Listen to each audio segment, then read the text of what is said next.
Okay, today we're going to be talking about audition.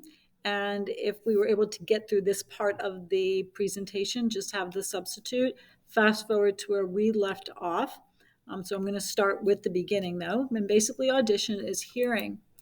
When we talk about audition, we're talking about the idea that we are able to hear sounds because they are mechanical energies. These are the energy is caused by vibrating objects inside of our ear. Those vibrations of a sound wave actually move air molecules through the ear. Okay, and we're able to then take that sound and move and translate it into something our brain can understand. We know with audition that hearing things isn't just about the sound waves being around us. We often have to turn our head to detect the source of sound and also to hear it better. We're going to start talking first about the parts of the ear. This is the anatomy of the ear, and we're going to start with the outer ear. And you all should have a picture of the outer ear there in front of you. And we start with the outer ear where we hang our glasses or our earrings on, called the pinna or the auricle. Those are the same. It's the same thing. It's that external, that visible flap of skin. It's just cartilage. It's important though, because the pinna allows us to capture information. If you wanted to just try a little exercise, cup your hands over your pinnas. And I know this is a little antithetical to what you think you should do in class, but talk to yourself. And as you talk to yourself, move your pinnas forward. And you'll actually hear the sound of your voice getting louder, even though you're not raising your voice. That shows you the important aspect that these pinnas and auricles have to capture sound and direct them towards the inner ear where they can be sent to the brain. Now, sound waves are captured by that pinna, but they pass them through the ear canal. We also know it as the auditory canal. This is a part of the outer ear, along with the pinna, and it leads to your eardrum, which is also called your tympanic membrane. So you may have heard that you should never stick anything inside your ear that is smaller than your elbow, which means, of course, you should never stick anything inside of your ear since nothing would fit. If you ever use Q-tips, they're only supposed to be used on the outer part of your ear because if you stick it in too far, you could puncture that tympanic membrane, that eardrum. Not only would that be painful, but it could lead to permanent hearing loss. So that tympanic membrane, that eardrum, is what separates. It's like a little membrane that separates your outer ear, which is what we're seeing here, and of course our auditory canal, with our middle ear. And that when the sound waves hit the tympanic membrane, it actually vibrates it, it pulls it. So that tympanic membrane, let's take a look. We have our pinna, our auricle. Sound waves get captured here and get moved through this auditory canal. And then since the sound waves hit this tympanic membrane right here, it starts to flutter around. Now note, it is attached to a bone in the middle ear called the malleus, also known as the hammer. And we're going to move on to that part of the ear.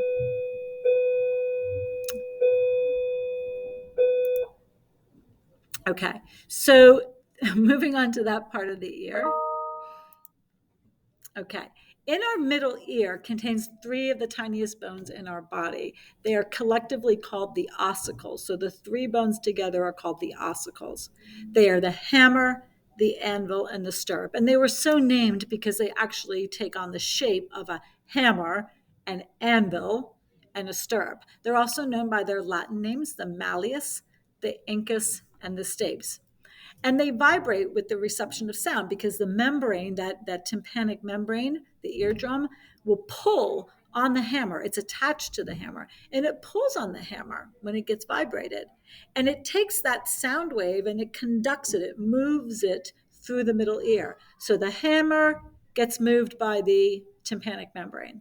The hammer hits the anvil, which now pulls on the stirrup, which will then in turn, which is attached to another membrane called the oval window, pull on the oval window. So we are moving sound waves through the ear, okay, to get to the part of the ear where eventually we can take those sound waves and code them into something our brain understands, an action potential. So the job of the middle ear, like the outer ear, is to conduct sound waves towards the inner ear.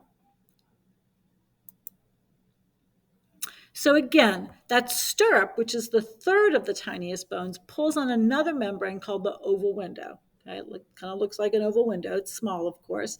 And that oval window is attached to a structure called the cochlea. Cochlea means snail. And you can see it actually does look like a snail here. And this is like a hollow tube. And inside of that hollow tube is fluid.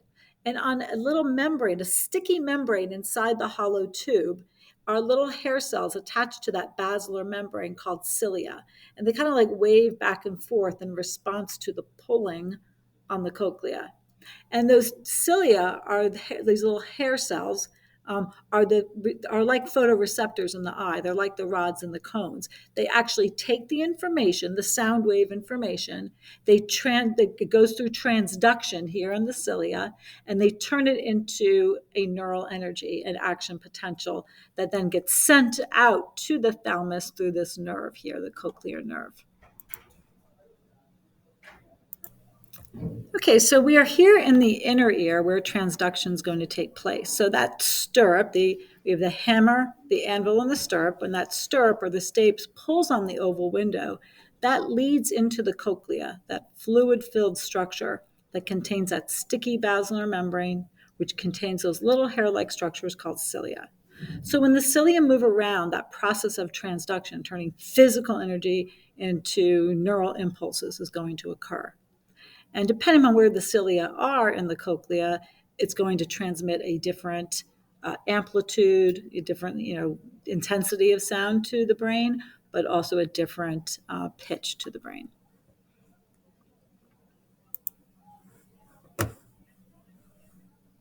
Okay.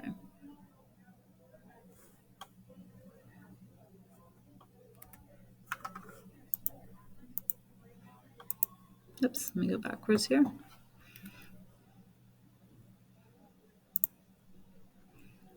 Okay, so once transduction occurs, let me start the slideshow here.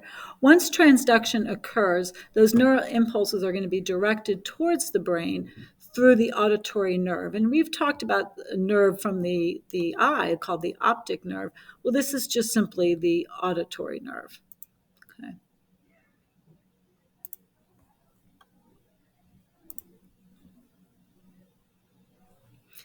So once the auditory nerve takes that information and it sends it towards the brain, where do you think those neural impulses are going to end up?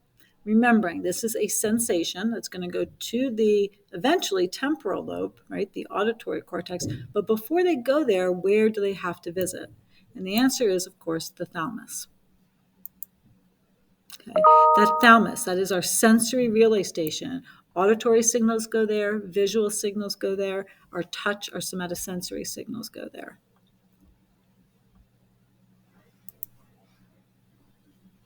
I want to also talk about the semicircular canals.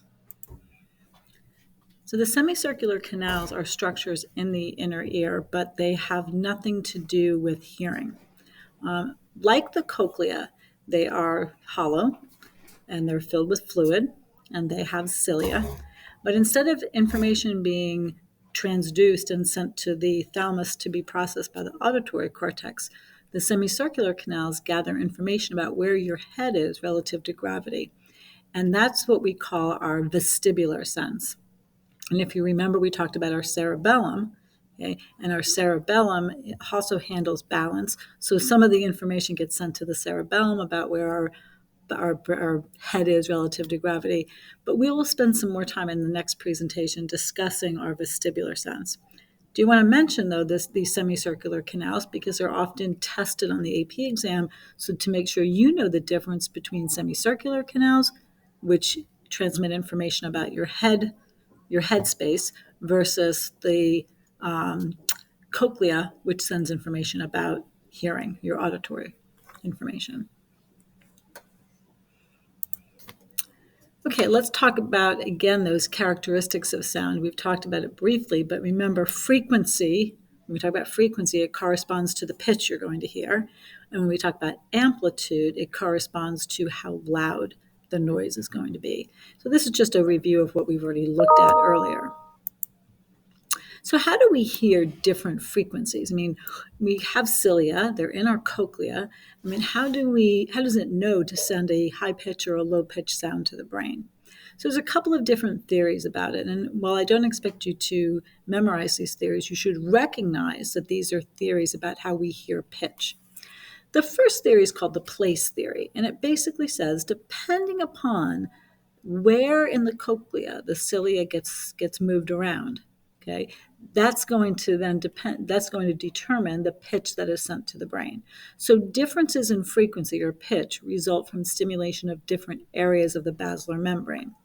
So high pitches, we believe, are processed at the entrance to the cochlea. In a way that makes sense because I can't hear high frequencies, but you can. And if you think about it, all sound waves have to go through the entire cochlea. So mine are probably damaged from overuse right here at the beginning of the cochlea. So that's sort of a place theory. It's basically the place of the cochlea determines the pitch being sent to the brain. The second theory is called the frequency theory. And this says that differences in pitch are due to how quickly neural impulses travel up the auditory nerve. So if it's stimulated, if there's an action potential and it's through a myelinated neuron, it should travel faster than if it's through an unmyelinated neuron. That's just another theory. It's called the frequency theory. And again, I don't need you to know these theories other than to recognize that they are theories about how we hear different pitches. Let's move on and talk about auditory deficits. In other words, when somebody has a difficult time hearing, not comprehending, that would be the Wernicke's aphasia, but hearing something. The most or least common, I should say, hearing loss is called conductive hearing loss. And earlier in this presentation, I talked about the sound waves being conducted from the pinna through the auditory canal, through the middle ear and the ossicles, all the way into the cochlea. Throughout that process, if something goes wrong, like you've lost a pinna, we've had soldiers where their pinnas were blown off by improvised explosive device, and they have a hard time conducting sound through the ear. We've had people who've had damaged their tympanic membrane or eardrum. Other people have been born with calcifications on the 3 tiny bones in their middle ear, so the bones don't move very well, so it doesn't conduct the sound. All of those could result in what we would call conductive hearing loss. Anything that's outer or middle ear, any problems with that would give you conductive hearing loss. It's pretty uncommon. It's often due to something you're born with, some kind of congenital damage, but also through injury. The more common type of hearing loss, and certainly the one that comes with age, is sensory neural hearing loss. That is when there's damage to some structure in the inner ear, like the cochlea, the cilia in the basilar membrane, the auditory nerve itself, which many people are born. When they're born without hearing, it's typically a deficit due to the auditory nerve. So that's, again, the most common form, and it's called sensory neural hearing loss. So it doesn't have anything to do with the conduction or movement of sound waves. It has everything to do with taking those sound waves and transferring them into a code that your brain can understand. In other words, an action potential. One way that sensory neural hearing loss can be combated or treated is through cochlear implants. And what they do, and I'm going to move this over here, what they do is they actually take an electrode array, like just a long, flexible tube with electrodes on it, and they snake it through the cochlea, sort of to replace the cilia in there. They put a transmitter on the outside of the head that's attached, or at least through radio frequencies, attached to this electrode array, and it picks up sound and moves it directly into the cochlea. And then that can be transmitted to the brain through the nerve. So how do we know where sound is coming from? So I'm moving away from auditory deficits, and I'm talking about localization of sound. I mean, I know where something's coming from when I see it, right? Because I'm directing my head towards it. But how do I know where something's coming from, what direction it's coming from when it's hitting my ears? And I have 2 ears on opposite sides of my head. So sound localization, whether I know if something's coming from my left side or my right side, is based upon 2 things. Which ear gets the sound first? And second, which ear is experiencing a louder noise? Now, if something's directly in front of you, directly behind you, directly above you, directly below you, it's going to hit both ears at the same time, and they're both going to experience the same loudness of noise. So it's very difficult to localize sound that's directly above, below, and back and in front of you. And I always tell the story of being on Wilson Boulevard, traveling past Pyle. And I've twice now had an ambulance. I hear an ambulance, and I know I'm on this straightaway, and I don't know if the ambulance is in front of me or behind me. Why don't I know? Because it's coming and hitting both my ears at the same time, and they're both experiencing the same sense of loudness. Okay, so that's sound localization, which can help you if you're playing Marco Polo in the pool. Okay, so again, because of the sound, when sound reaches both ears at the same time and the volume's the same, it's most difficult to localize sounds directly above, below, in front, and behind you. Okay, and that is it for auditory. If you're done with this, you can move on to other senses as a class. There is a video presentation for that can be shared with you by the substitute, or you can access directly through the module.